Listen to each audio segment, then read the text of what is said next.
psychologist who practices privately throughout Pennsylvania and lectures throughout the country. Umar is a blood relative of Frederick Douglass, the great black abolitionist and orator. As a school psychologist, Umar evaluates children ages 3 to 21 in an effort to determine if they have educational disabilities and a need for special education services. Umar is considered a national expert on learning disabilities and their effect on black children, as well as an expert on helping schools and parents modify challenging behaviors that can ultimately lead to disruptive behavior disorder diagnosis in black boys. Okay, without further ado, I want y'all to give him a warm welcome, round of applause for Dr. Umar Johnson.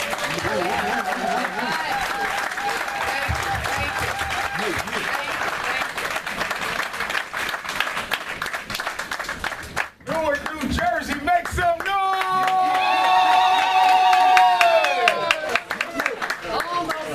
Peace and love, black family. It's an honor to be here.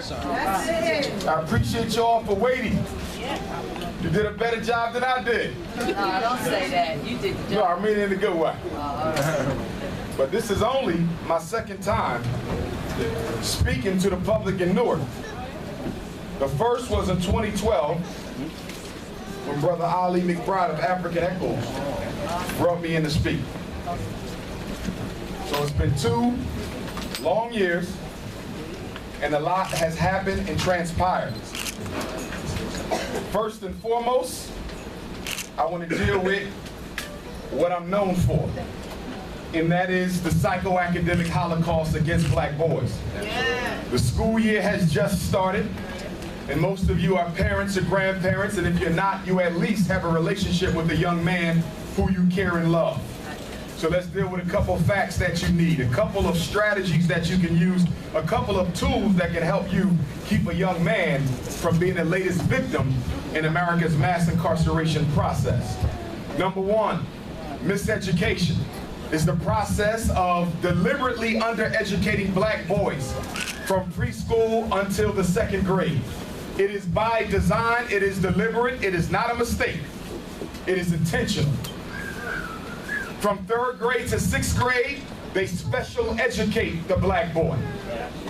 From 6th grade to 9th grade, they psychiatrically medicate the black boy. And from 9th grade until 12th grade, they wait for him to either drop out, go to jail, or get killed. That's the rite of passage that America has in place for our young men. But the good thing is that there's a lot we can do about it. Now first, let's deal with the facts. Special education is 13 disabilities, half of which are not scientific. They are creations of eugenics to misdiagnose and miseducate black boys. They are excuses for why our children are not learning. Now, blindness is real, and deafness is real, and autism is real. The speech and language impairment is real. The traumatic brain injury is real. The orthopedic impairment is real. We're not talking about those. We're talking about the big black 4, the so-called learning disability, the so-called emotional disturbance, the so-called mild mental retardation, and the number 1 most diagnosed disorder for black boys of the past 15 years, attention deficit hyperactivity disorder, which I like to refer to as ain't no damn daddy at home disorder, ADHD. I need you to understand that ADHD is not a scientific diagnosis. It is a Wall Street disorder that they manufactured in 1980 and 1990 to get paid off the sons whose fathers were stolen from them and sent to the penitentiary. Yes.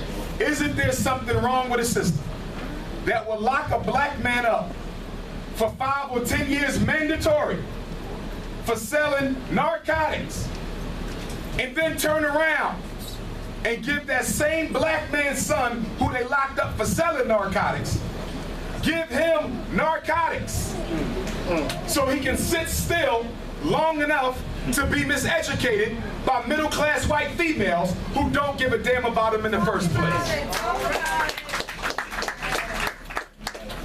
Now, some people say education is not about race.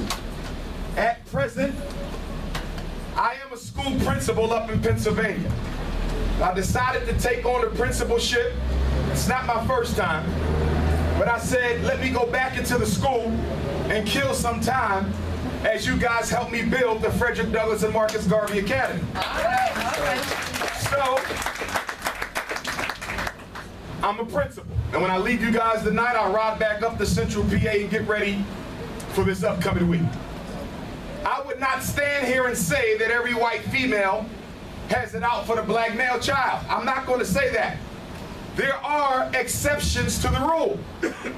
But the exception does not invalidate the rule.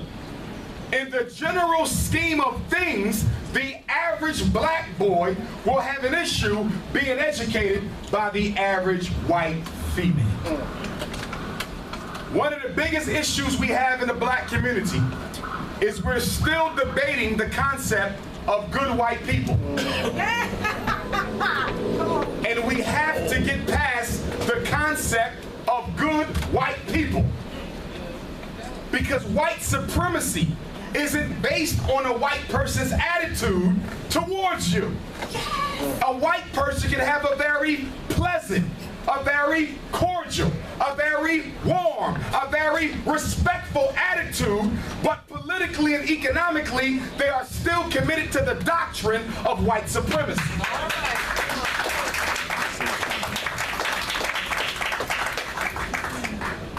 It's as if you're a business owner.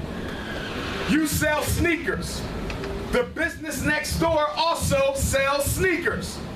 When you open up the shop together, y'all can have a conversation about the news. Y'all can talk about the football games. Y'all can talk about the state of education. Y'all can laugh. Y'all can even go to dinner. But at the end of the day, you two are in competition. That's right. And even though you can be respectful to one another, you both understand that outside of this competition, I'm trying to outdo you. We have to get politically mature.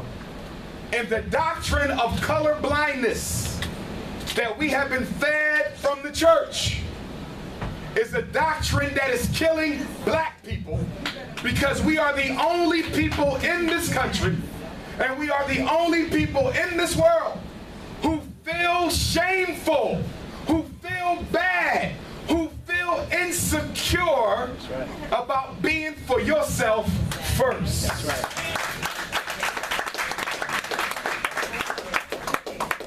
You're the only people who go through that. I'm not here just for black people. I'm here for all people. Well, how can you be for everyone else and still have time to be for your own? Who feeds someone else's children before they feed their own? So what you're really telling me is not that I'm for all people. What you're really trying to tell me is I'm for any people other than my own. The self-hatred, post-traumatic slavery disease, the Willie Lynch syndrome, the talented 10, the black bourgeoisie. These are all issues that we have. As the mayor said, wherever you go, the condition of the African is identical. That's right. Not just in the States. It's the same in London. It's the same in Holland. It's the same in Jamaica. It's the same in Suriname. It's the same in Toronto. It is an international flavor to your oppression. So if there's an international flavor to the oppression of the African, why doesn't the African internationalize him and herself? If the white man is organized against you globally, why are you not globally organized against him?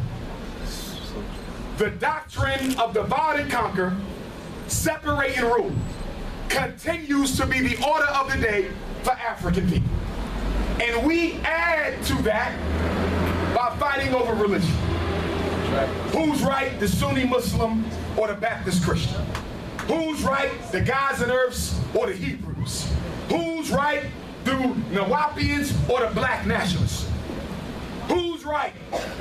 Why are we debating ideology? That's right. That's right. Ideology is not your problem. White supremacy is your problem. That's right.